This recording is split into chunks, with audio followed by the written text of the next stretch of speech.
Adiala jail کے اندر عمران خان کے ساتھ جیل سپرڈنٹ کا رویہ پہلے سے توہین آمیز ہے، اور 2-3 مواقع پہ ایک عدالتی کارروائی کے دوران جو سپرنٹینڈنٹ جیل ہیں وڑائچ صاحب، اسد وڑائچ، انہوں نے خان صاحب کے ساتھ بد کلامی کی بھی کوشش کی.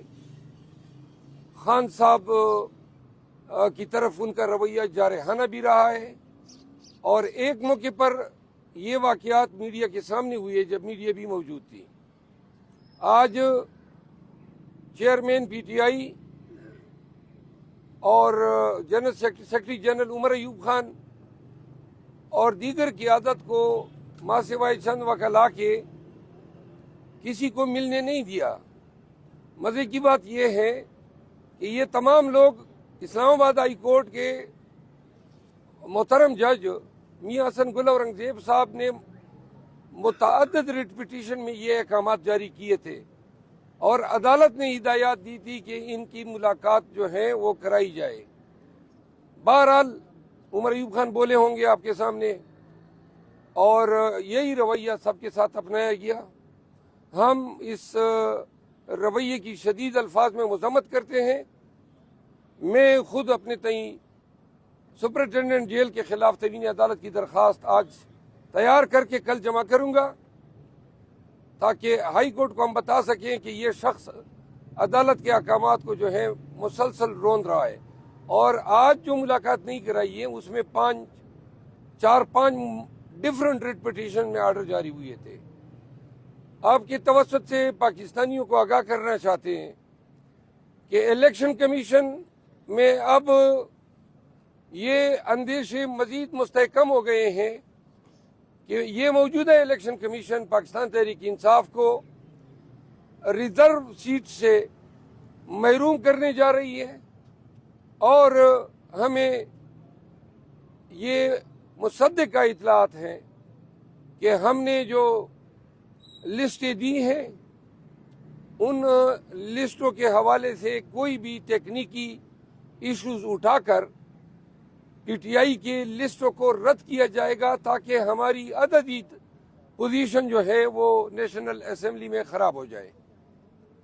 تاہم آج خان صاحب کے ساتھ ملاقات میں یہ فیصلہ ضرور ہوا ہے کہ ایک آخری امید کے طور پہ جتنی بھی متاثرہ امیدواران ہیں، اور میں خود بھی ذاتی حیثیت میں اور ہمارے دیگر وکلا دوست سپریم کورٹ میں آرٹیکل 184(3) کی جورسڈکشن کے تحت پاکستان کی تاریخ کی یہ جو سب سے بڑی چوری ہوئی ہے مینڈیٹ کی، یہ مسئلے، یہ ایشوز ہم سپریم کورٹ کی اوریجنل جورسڈکشن میں اٹھانے جا رہے ہیں.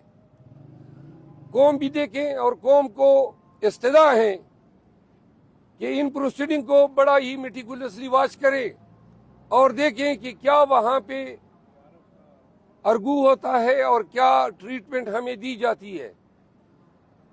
ہم یہ سمجھتے ہیں کہ آج کل اوورال انصاف کا عدالتوں میں فقدان ہے. جو شخص عدالت جاتا ہے انصاف لینے یا شکایت کرنے، اس کو یا اٹھایا جاتا ہے یا بگایا جاتا ہے، اور یہ دونوں کے بعد پھر اس شخص کو عبرت کی مثال بنایا جاتا ہے. لہذا ہم کافی تعداد میں اب پٹیشن کرنے جا رہے ہیں. امید ہے کہ سپریم کورٹ میں یکجا ہوں گے. تیسری بات یہ ہے کہ پی ایم ایل این اور پیپل پارٹی نے اناؤنس کیا ہے کہ انہوں نے عہدوں کی بندربانٹ کر لی ہے. ہم آپ کی وساطت سے قوم کو بتانا چاہتے ہیں کہ اگر یہ ہمارے مینڈیٹ کے ساتھ اقتدار پہ بیٹھیں گے تو اور ہمیں زبردستی حزب اختلاف میں بٹھایا جاتا ہے تو نہ تو یہ ہم سے چین سے اقتدار کر سکیں گے، اور نہ ہم ان کو پاکستانیوں کے حقوق پہ ڈاکہ ڈالنے یا پاکستان کے خزانے پہ ڈاکہ ڈالنے کی اجازت دیں گے، اور نہ اس قابل چھوڑیں گے. انشاءاللہ خان کی ہدایات کے تحت اس دفعہ کی اپوزیشن میں کافی پڑھے لکھے لوگ بشمول وکلاء آئے ہیں. اگر ہم ان 28 سے قبل ہمارے سیٹیں ریسٹور نہیں ہوتی ہے تو ہم اگر مجبور کیے جاتے ہیں پوزیشن میں بیٹھے جانے پہ تو میاں شہباز شریف صاحب یہ نوشتہ دیوار لکھ لو کہ آپ کا خیال ہوگا کہ میں حکمرانی کروں گا، انشاءاللہ آپ اپنے آپ کو شیروں کی کچار میں پائیں گے. آپ ایک لقمہ بھی کھائیں گے تو اس کا حساب آپ کو دینا ہوگا. اور اگر آپ زرداری جیسے مستند چور کو صدر پاکستان جیسی عظیم منصب پہ فائز کریں گے تو یہ پاکستان کی توہین ہوگی. پاکستانیوں کو یہ واضح پیغام دیا جاتا ہے کہ خان نے تلقین کی ہے کہ ڈٹ کے کھڑا رہنا ہے. آگے بھی اگر یہ ظلم کے ہتھ کنڈے اور فسطائیت سے بھرپور کارروائیاں کرتے ہیں تو خان کا حکم ہے کہ ہم نے بھرپور استقامت کے ساتھ ان کے ہر ظلم و جبر کا مقابلہ کرنا ہے. آپ سب کو یہ بھی واضح کر دیں کہ پاکستان تحریک انصاف اور ہمارے بانی chairman Imran Khan Bushra be be کے ساتھ روا رکھے گئے سلوک پہ انتہائی رنجش میں مبتلا ہیں. پوری پاکستان تحریک انصاف خان کے ساتھ یکجہتی کا اظہار کرتی ہے.